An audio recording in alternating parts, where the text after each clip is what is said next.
Llevaba meses engañándolo con su mejor amigo. Resulta que él lo sabía todo y se casó en secreto con mi hermana. No sé muy bien cómo empezar esto, ni siquiera sé por qué lo estoy haciendo.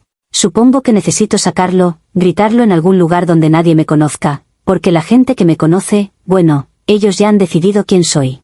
Y quizás tienen razón. Pero antes de que me juzguen, necesito que entiendan. Necesito que entiendan cómo era todo antes. Necesito que conozcan a Carlos. Mi Carlos. Para que entiendan la magnitud de mi caída, primero tienen que ver desde qué altura caí.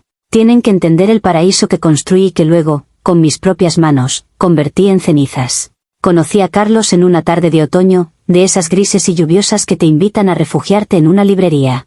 Yo estaba en la sección de filosofía, buscando algo que me sacudiera la monotonía. Él estaba a mi lado, y sin querer, al estirarse para alcanzar un libro en el estante superior, tropezó y me tiró el ejemplar de Camus que tenía en las manos. Las páginas se abrieron como un abanico en el suelo de madera. Recuerdo el sonido, sordo y definitivo. Se disculpó 1000 veces, con una torpeza que me pareció encantadora. Tenía los ojos color miel más honestos que he visto en mi vida, y una sonrisa que parecía pedir perdón y permiso al mismo tiempo. Empezamos a hablar ahí mismo, sentados en el suelo, entre libros. Hablamos de existencialismo, de nuestros sueños frustrados, de lo absurdo que era buscar sentido a la vida en los libros en lugar de vivirla. Esa conversación duró 2 horas. Cuando la librería estaba a punto de cerrar, me di cuenta de que no quería que terminara. Él tampoco. Me pidió mi número con el nerviosismo de un adolescente. Esa noche, me envió un mensaje: espero que nuestro comienzo tan caótico sea el presagio de una historia de todo menos aburrida. Nuestra primera cita fue en un pequeño café que tenía juegos de mesa. No fuimos a cenar, no fuimos al cine. Jugamos Jenga mientras me contaba de su infancia en el campo y de cómo le enseñó su abuelo a reparar relojes. Yo le hablé de mi pánico a hablar en público y de mi sueño de abrir una pequeña galería de arte. No hubo silencios incómodos, solo una conexión tan profunda y natural que asustaba. Sentí que lo conocía de toda la vida. Era inteligente sin ser arrogante, divertido sin ser un payaso, y sobre todo, me escuchaba. De verdad me escuchaba. Me hacía sentir como la única persona en el universo. Los siguientes 4 años no fueron una historia, fueron un hogar. Carlos, era mi hogar. Nos mudamos a un pequeño apartamento con un balcón lleno de plantas que siempre se me morían, y él, pacientemente, las revivía. Los domingos eran sagrados, cocinábamos juntos mientras escuchábamos vinilos viejos. Él conocía mis miedos más profundos y yo sabía exactamente cómo le gustaba el café por la mañana. Me apoyó cuando renuncié a mi trabajo para empezar mi propio proyecto de arte. Celebró mis pequeñas victorias como si fueran suyas, y en mis fracasos, era el único que sabía cómo abrazarme sin decir nada, porque sabía que las palabras sobraban. Hablábamos de todo. De tener 2 hijos, un perro llamado Bruno, de comprar una casa con un gran jardín para que yo pudiera tener mi taller. Una noche, viendo las estrellas desde nuestro balcón, me tomó la mano y me dijo: mi único plan real, Sofía, es envejecer a tu lado, viendo cómo te salen canas y riéndome de las mismas historias una y otra vez. Y yo le creí. Creí en ese futuro con cada fibra de mi ser. Nuestra relación no era perfecta, ninguna lo es, pero era sólida. Era un ancla en medio de cualquier tormenta. Era real. Mi familia lo adoraba, especialmente mi hermana Laura, que siempre decía que Carlos era demasiado bueno para ser verdad. Se había convertido en uno más de la familia.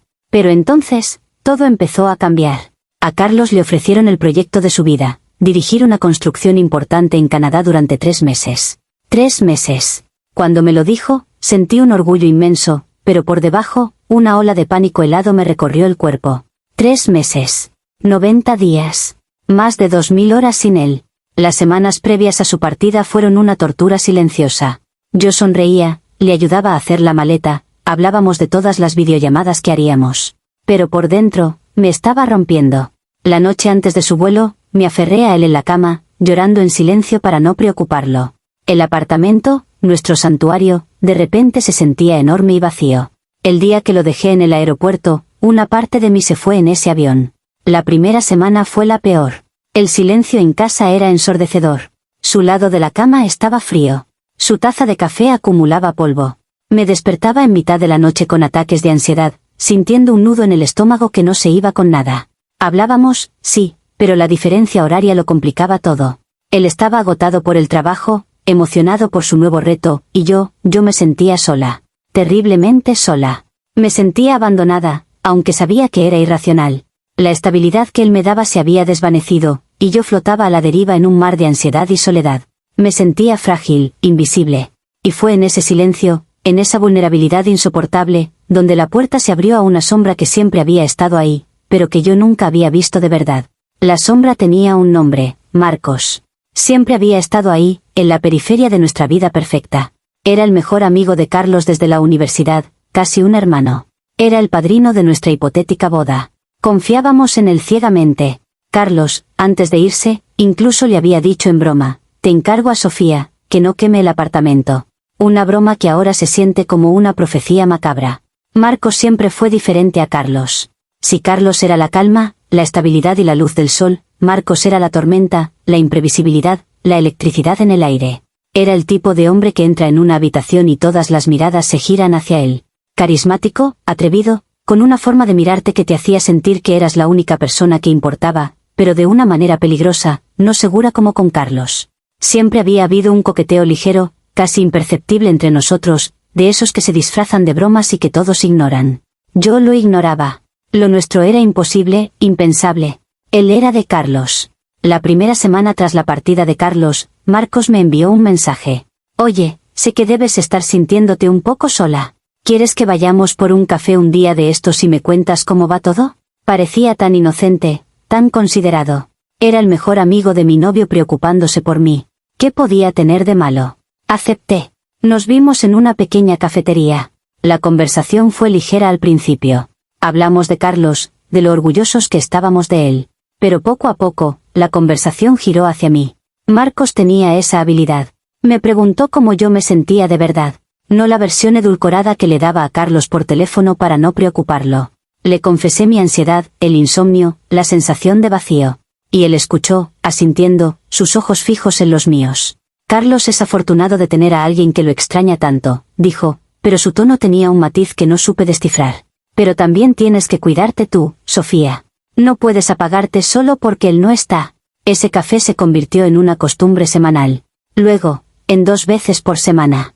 Los mensajes de texto se volvieron diarios. Empezaron con un ¿cómo estás?, pero rápidamente escalaron. Acabo de ver una película que te encantaría, pasé por tu galería, el nuevo cuadro es increíble, soñé contigo anoche. Mis conversaciones con Carlos, limitadas por la distancia y el cansancio, se volvieron rutinarias. Te quiero, te echo de menos, duerme bien. En cambio, con Marcos, todo era vibrante y nuevo. Era mi válvula de escape. Empecé a mentir. Pequeñas mentiras blancas que se sentían como pequeños pinchazos en el corazón. Cuando Carlos me preguntaba qué había hecho, omitía mis encuentros con Marcos. Salí con unas amigas, fui a ver a mi hermana, mucho trabajo en la galería. Cada mentira me hacía sentir un poco más culpable, pero también un poco más libre. Me justificaba a mí misma diciéndome que solo era una amistad. Marcos era el amigo de Carlos, solo estaba cuidando de mí. ¿Verdad?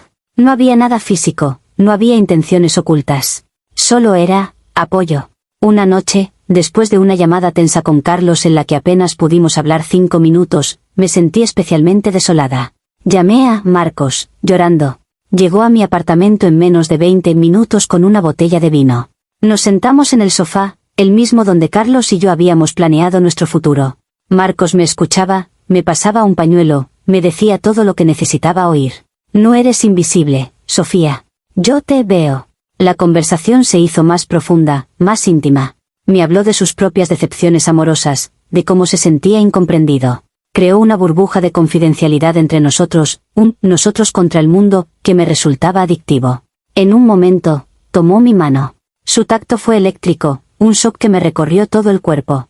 No la retiré. Una parte de mi cerebro gritaba en pánico, pero otra, la parte solitaria y hambrienta de atención, se aferró a ese contacto como a un salvavidas. Esa noche no pasó nada más, pero el límite ya se había cruzado. La amistad inocente se había transformado en un secreto cargado de tensión.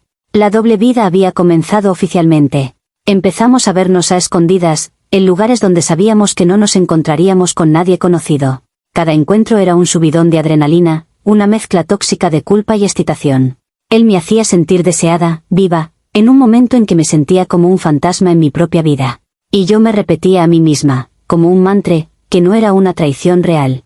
Era solo un parche temporal para mi soledad, una forma de sobrevivir hasta que Carlos volviera.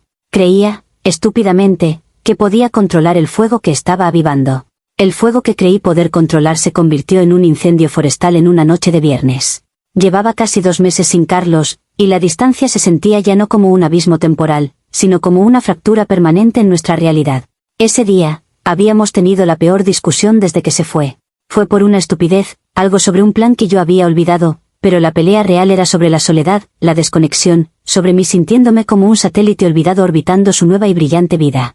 Parece que te estás divirtiendo más sin mí, le dije, con un veneno que ni yo sabía que tenía dentro. Sofía, estoy trabajando 16 horas al día.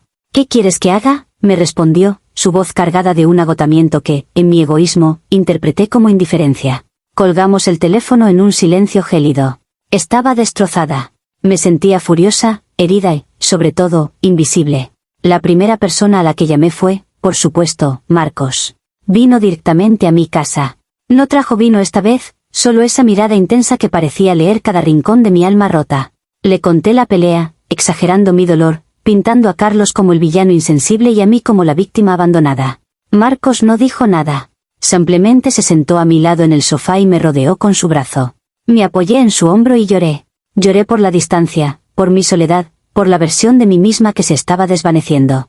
Cuando mis sollozos se calmaron, me quedé allí, en el calor de su abrazo. El silencio se llenó de una electricidad palpable.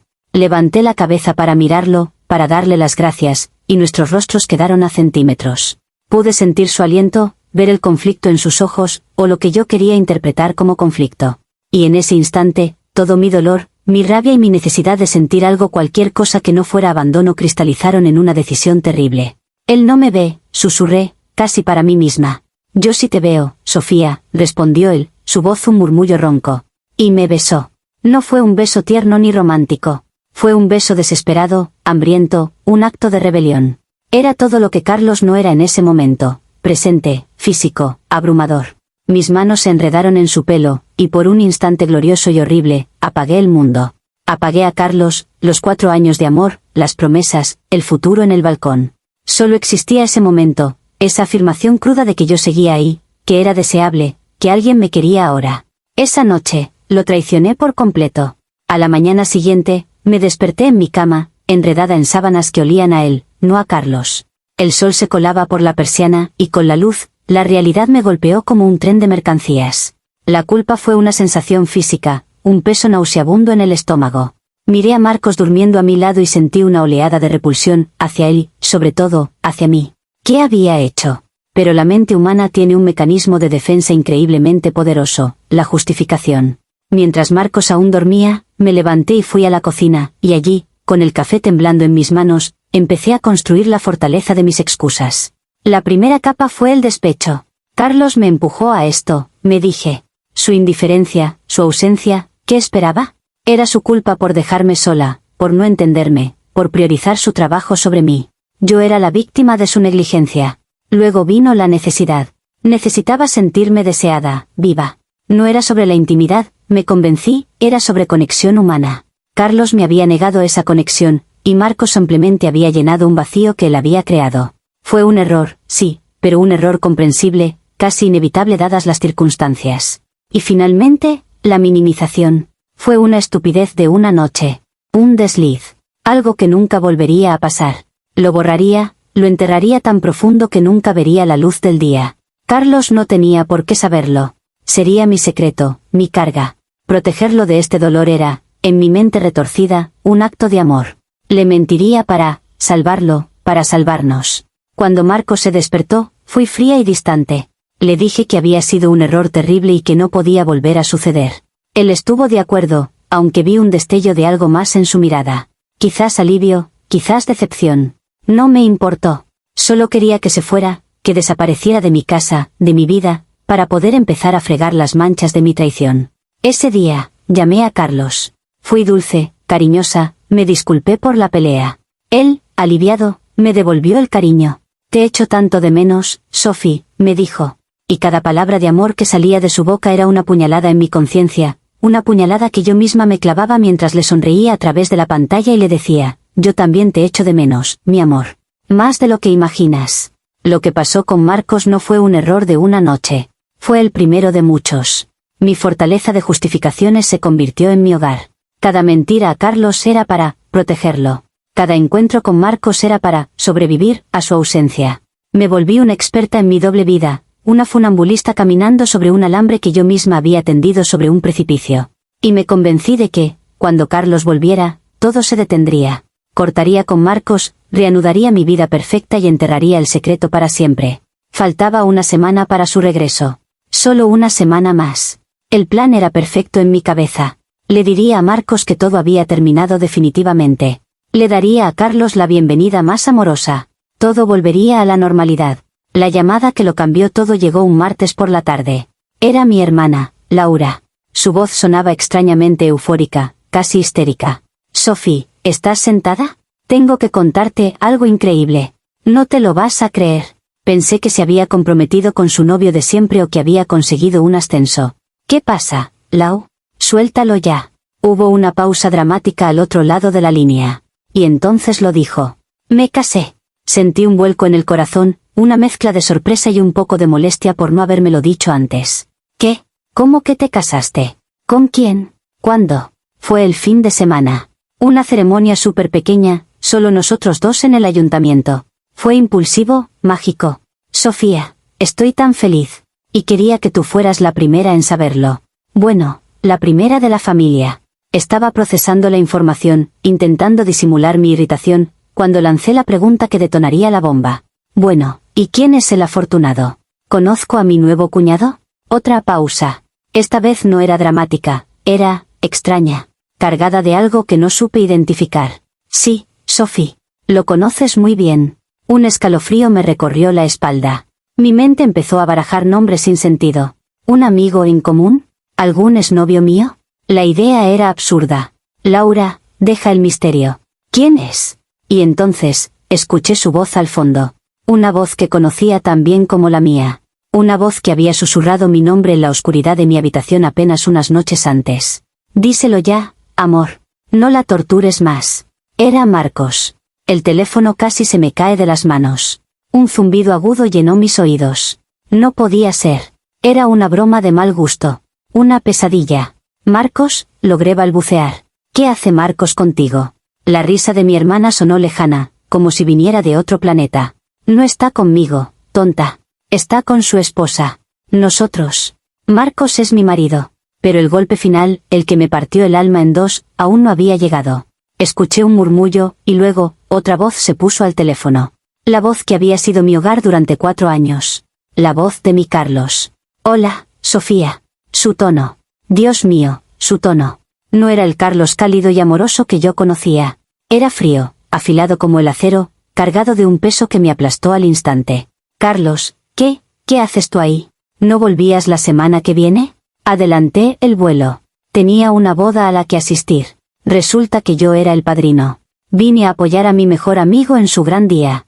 Cada palabra era un martillo demoliendo mis excusas. Mis justificaciones se hicieron polvo.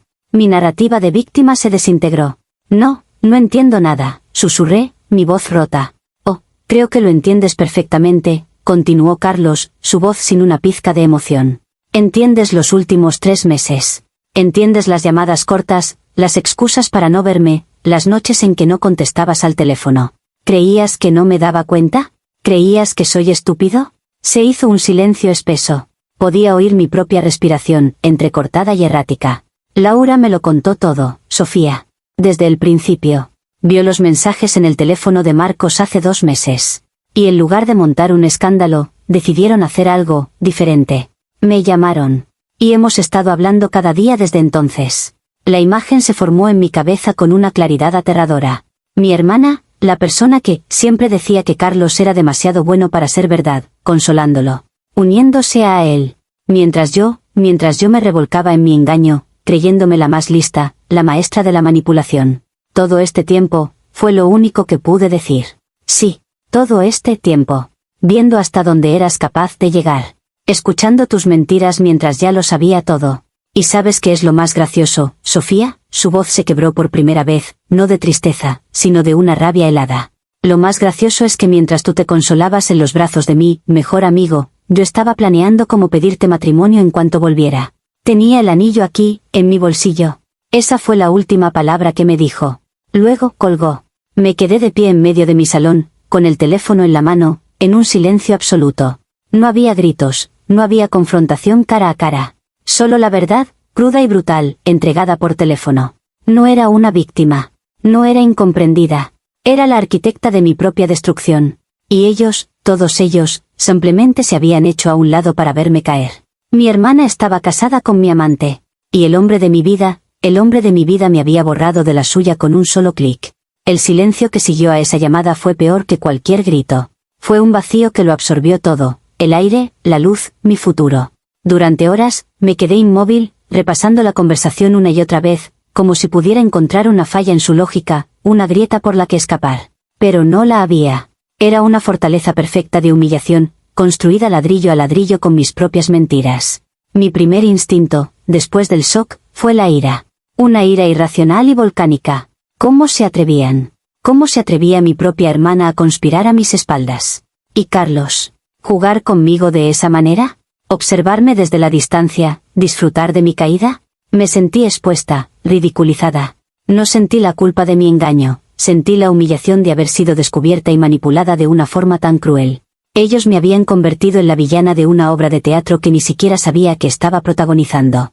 Intenté llamar a Carlos. 1, 2, 10 veces.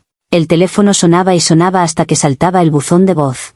Le dejé mensajes de audio desesperados, una mezcla patética de súplicas y acusaciones. No puedes hacerme esto. Fue un error. Estaba sola. Tú me abandonaste. Luego intenté con mi hermana. Directo al buzón de voz. Bloqueada. Marcos, ni me molesté. Era un fantasma, un peón en un juego mucho más grande y doloroso. La noticia explotó en mi círculo como una bomba de racimo. No sé quién habló primero, si Carlos o Laura, pero no importó. En menos de 24 horas, mi mundo social se había convertido en un campo de minas. Los amigos que teníamos en común me eliminaron de sus redes sociales sin decir una palabra.